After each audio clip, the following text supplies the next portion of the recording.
Hello and welcome or welcome back to the Obsidian Mirror, a place where we pause a moment to reflect. I'm going to give you a squeaky chair warning.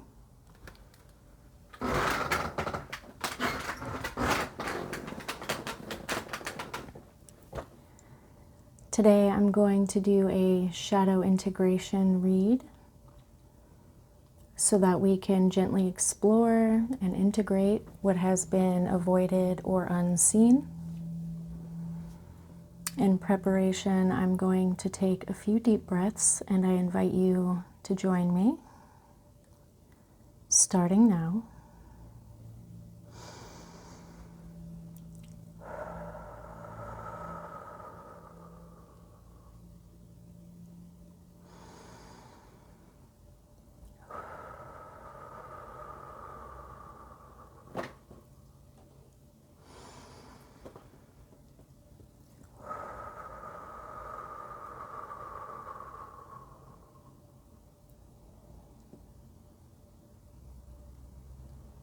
While I shuffle the cards and get our layout for today situated, I think it might be a good time to do whatever you need to settle into this experience with me.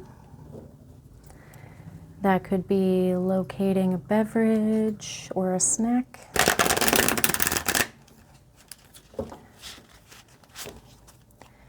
Doing some stretches or some jumping jacks.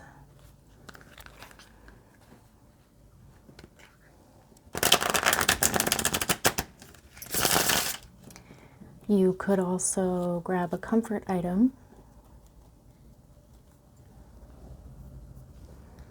And I wanted to let you know that I've been thinking about a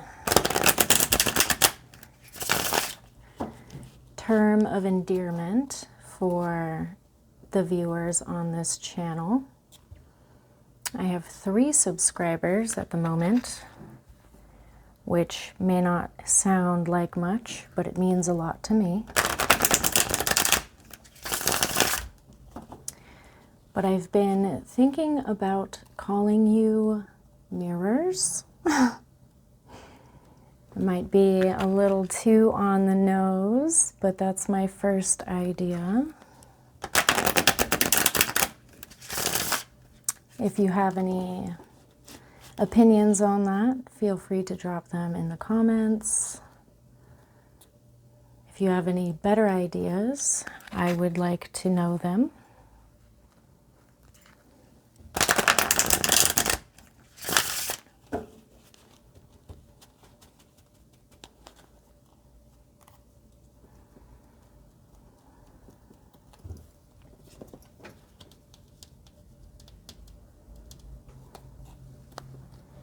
For the first card, we have the 7 in Cups in reverse, known in the Shadow Seer Tarot as addiction. I want to gently remind you that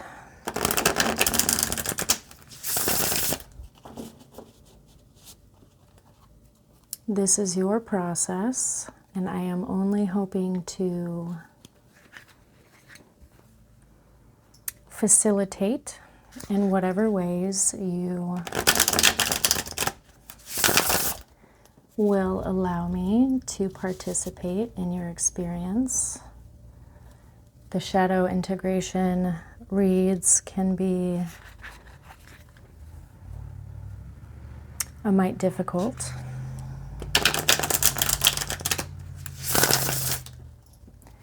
So if you feel the need to pause and walk away, I hope that you can do that. Come back another time if you want.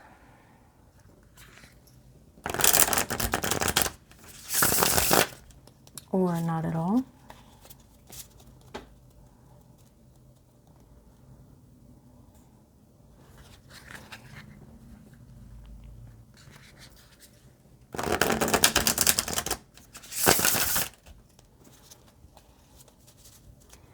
For the second card, we have the Two of Cups.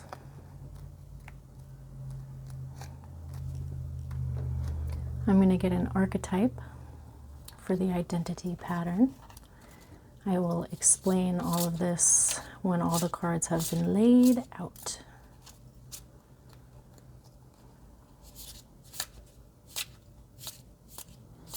I hope that you have been able to find a pocket of rest today at some point when you felt safe enough to let your body slow down, perhaps ground or resettle. At least a moment where you were able to come back to yourself and take a couple of easy breaths at the minimum.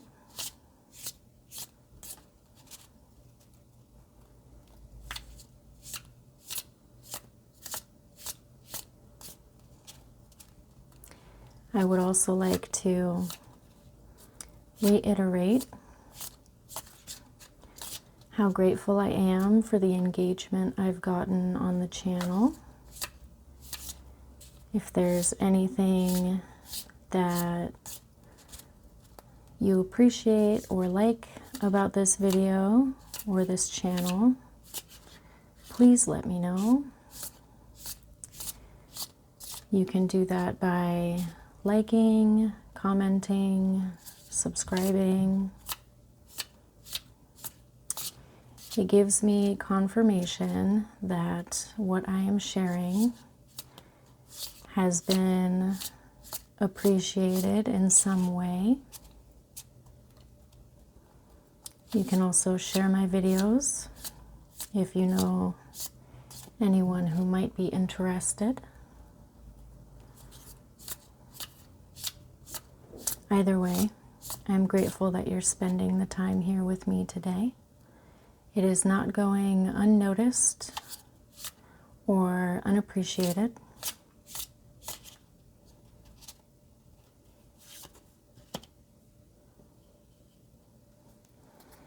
I think I'm going to start interpreting the position of these round cards, which has been a mental exercise for me in terms of how I could go about doing that. I'm going to get a mirror question from the tarot.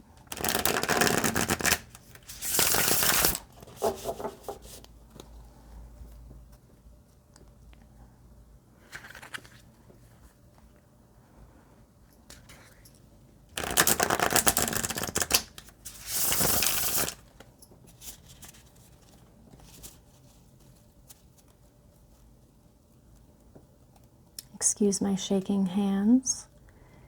I am currently experiencing a low level of anxiety.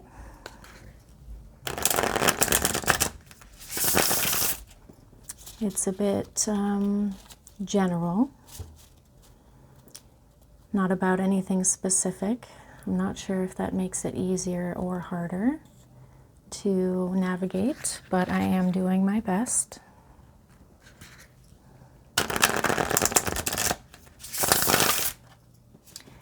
I think after this reading, I'm going to attempt to ground with food.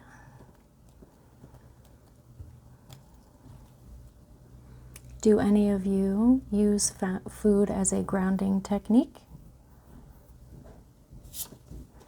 I find it can be quite helpful. I know it's not necessarily the same for everybody.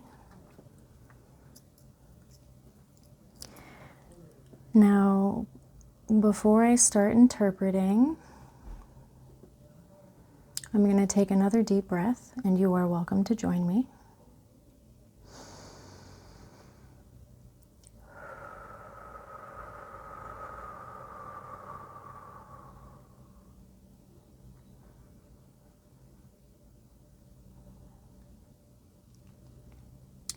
As far as the shadow theme is concerned, We have the Seven of Cups in reverse, also known as addiction. And I think that the imagery is very interesting. I am still getting to know this deck. And what it brings to mind is that there are many ways of thinking about addiction. The Seven of Cups tends to speak about accumulation without a firm reason for accumulating. I get the idea of hoarding, of collecting for the sake of collecting,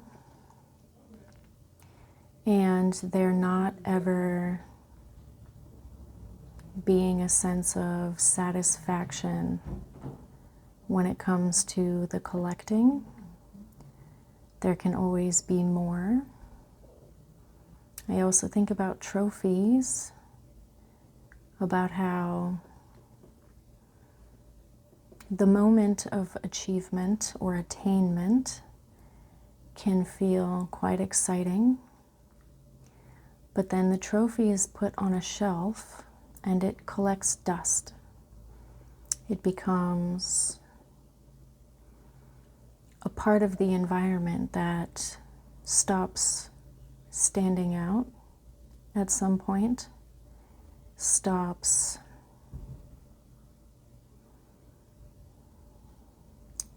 provoking either the original feeling of attainment or any feeling at all, a sort of numbness. Now,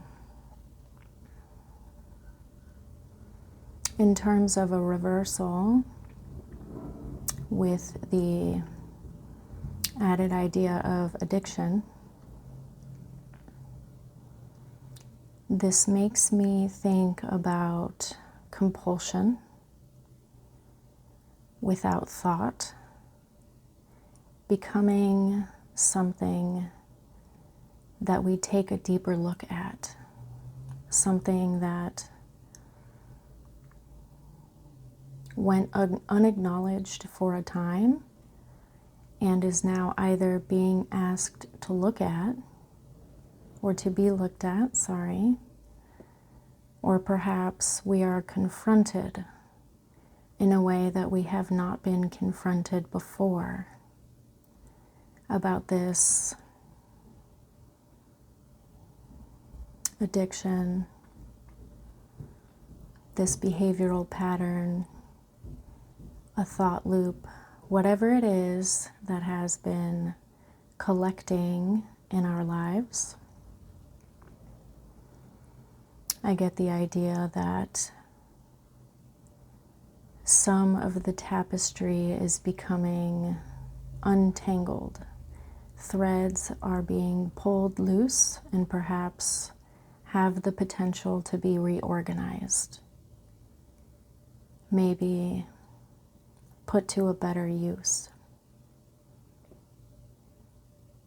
There's a YouTuber I watch sometimes who takes old sweaters and stuff like that and unknits them and then makes new things from them, like blankets and drink cozies, stuff like that. And I think it is a marvelous reuse of something that has been so far recently neglected, a redirection of resources and energy, if you will. I'm going to move on to the manifestation on how this could be possibly experienced right now. And we have the Two of Cups.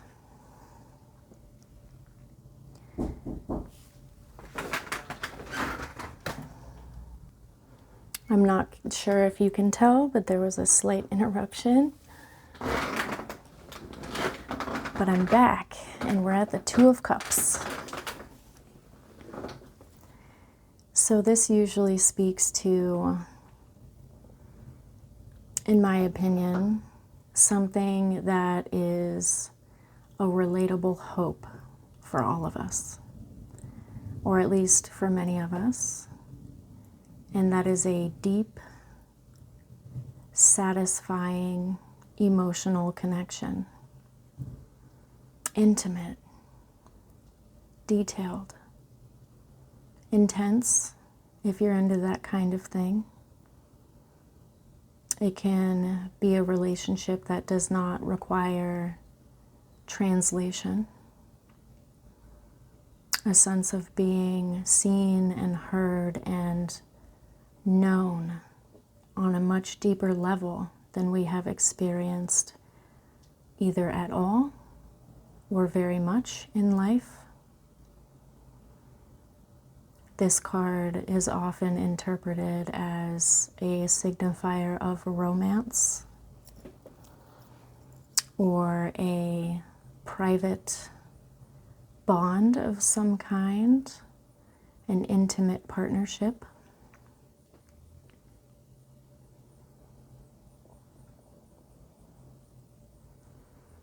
Twos bring to mind decisions and balance and reciprocity. I really like this artwork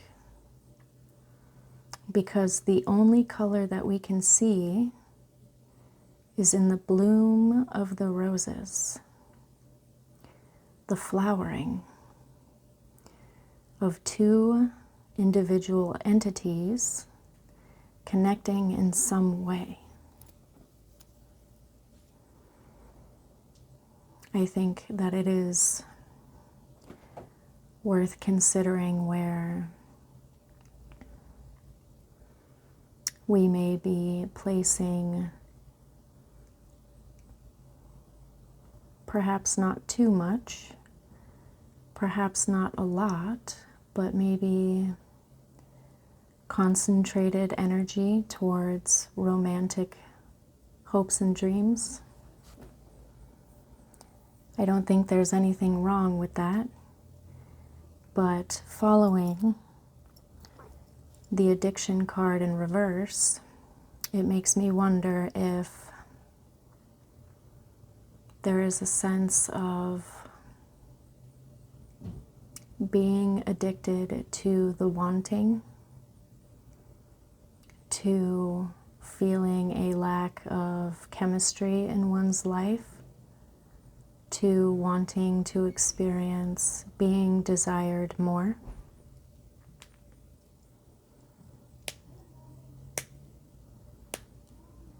In terms of energetic manifestation,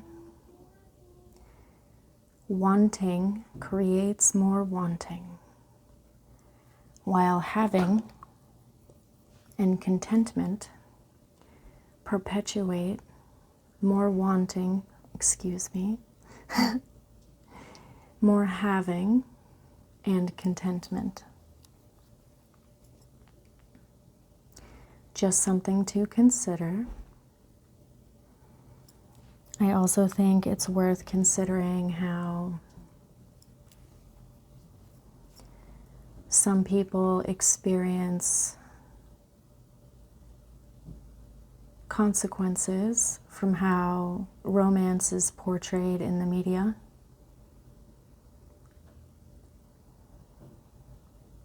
Those can be positive consequences, like the development of standards. But there can also be drawbacks, such as expecting perfect in a partner, such as holding on to a person or a situation that we know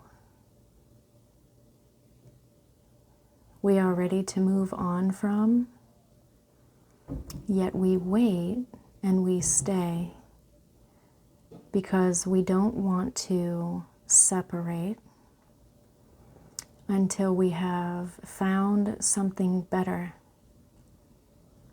a sure thing that is closer to our ideals. And I wonder sometimes when I'm feeling less joy in my solitude and more alone,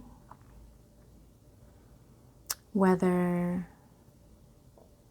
I should have settled in the past, if I'm doing the right thing by waiting on my own, instead of holding on to something doesn't fit either of us, or doesn't fit me, and therefore it does not fit either of us. I'm going to move on to the identity pattern. We have the warrior archetype card upside down.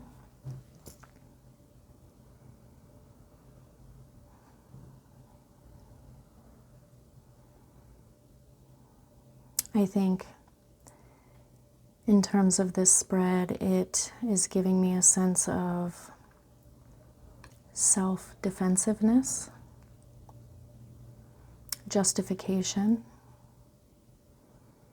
of fighting to protect behaviors that we know are not necessarily aligned with how we see ourselves. I think that the warrior as a protector with many facets,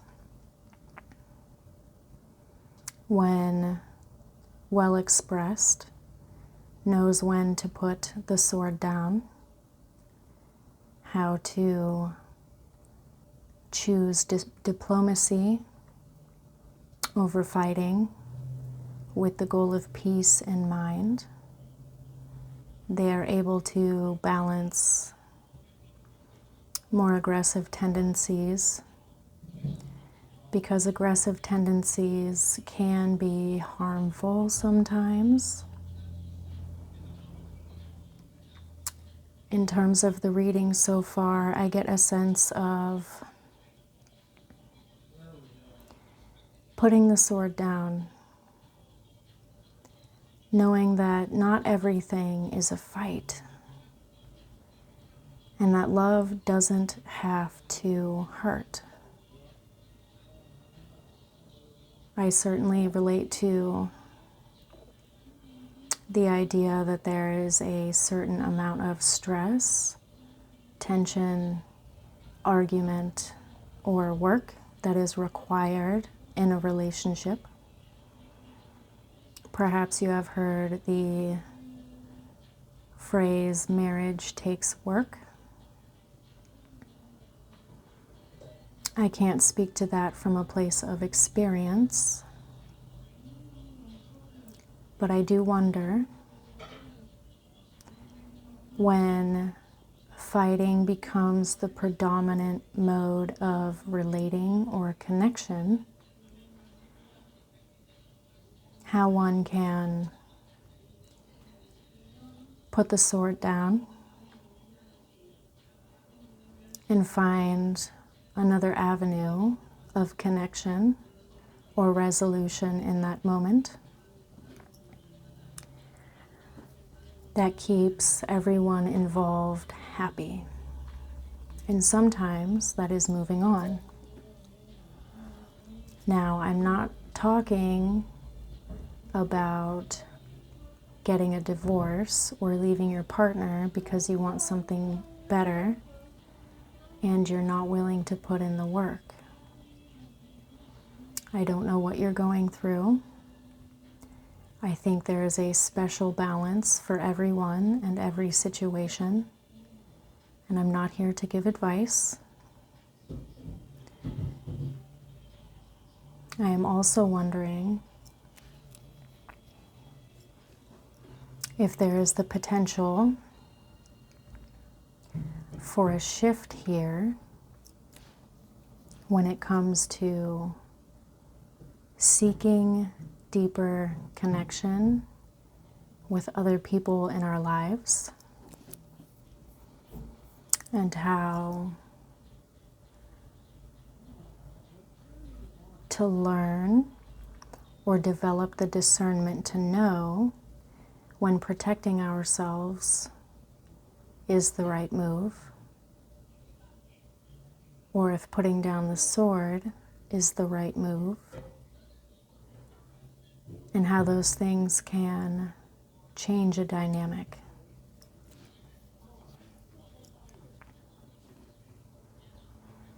I also think that in the reading so far, there's a sense of not submitting for the sake of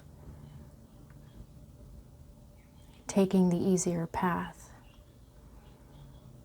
of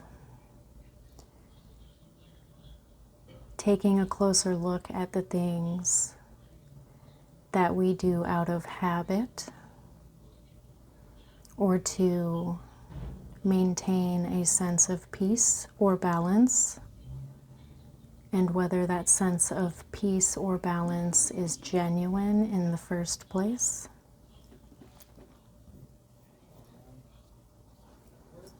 I'm going to move on to the mirror question. We have the Seven of Pentacles. It is the second and final 7 in the spread.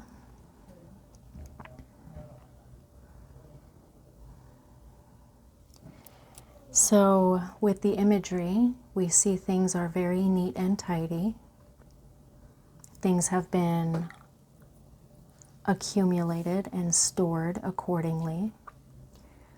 Now this talks about a pre-harvest energy. The ground has been toiled, the seeds planted, things have sprouted and are growing to maturity.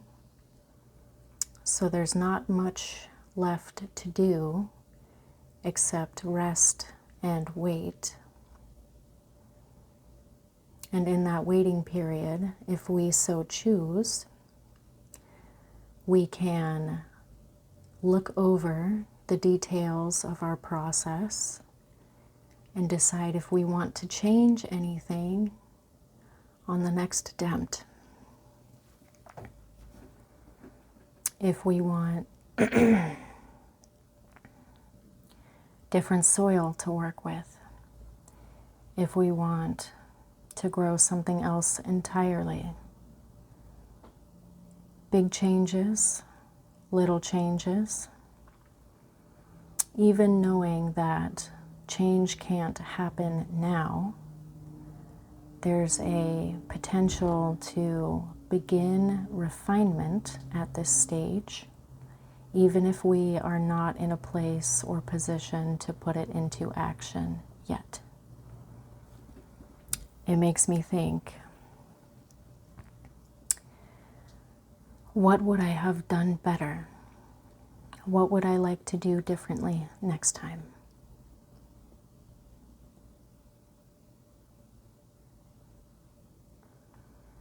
In terms of the entire spread overall,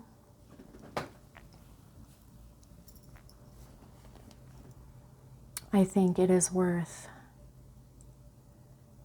reviewing and reflecting on how we show up in relationships and how our embodied experience affects the lives of others, how we may want to show up differently now or in the future. This could be how we show up for ourselves. For instance, if you're a caregiver, you probably are aware that taking care of yourself, at least ideally, should come first, so that we are better able to take care of other people. We are less likely to experience compassion fatigue or burnout of some kind.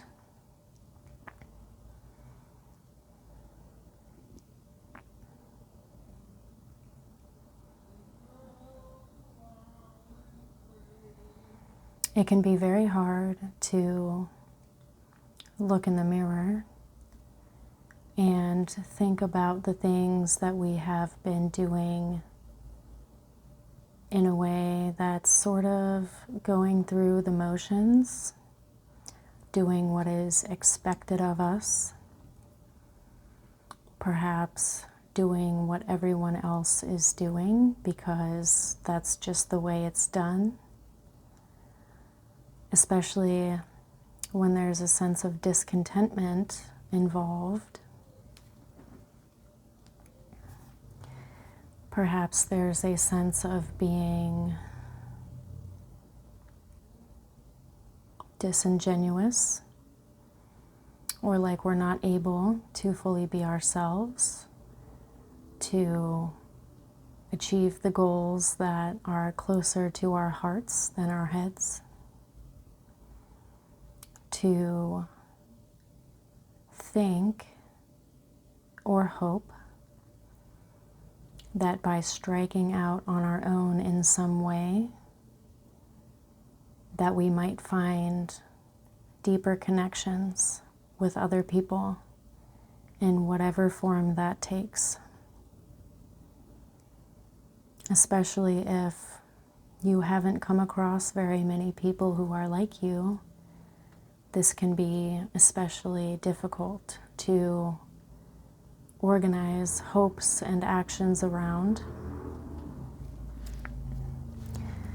Perhaps protecting a facet of yourself has taken so much time and energy that it has become a felt part of you. Sort of like a pillar of your identity, which I can certainly relate to.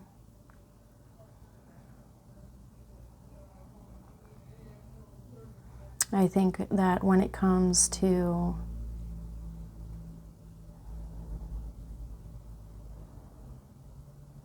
wanting more intimate bonds, deeper partnerships, maybe even romance, that being able to show up completely as yourself is important when it comes to a sense of being genuinely known, deeply known, appreciated closely, not on a surface level. So if you have been able to experience a connection like that in your life, maybe it's worth taking another look at, perhaps reflect on what worked or is working.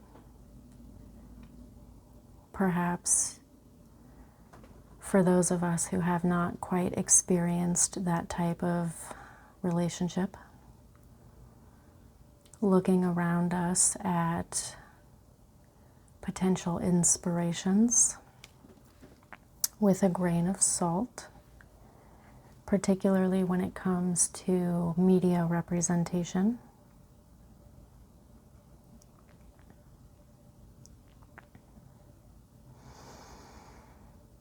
I also want to impart a sense of hope that this is possible. At least in my world lately, I see and engage with a lot of people who feel disconnected from others and who are searching for people who are more like them in some way, in a way that helps them feel a sense of freedom and appreciation respect and shared joy, I think it is worth trying to find the connections that satisfy you, as long as there's no harm involved, of course. But if I were to speak only in positive terms, which I am inclined to do, I think it is fully possible and worth it to take the time to explore the world in a way that you can in order to develop those deep bonds that we are craving.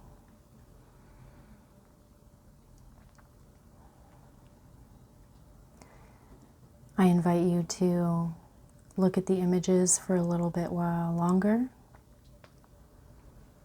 and note anything that comes to mind. You can let it go, give it a mental hug and let it go. Store it for data, perhaps to look over later. Or just look at the pretty images with me and not think in any particular terms at all.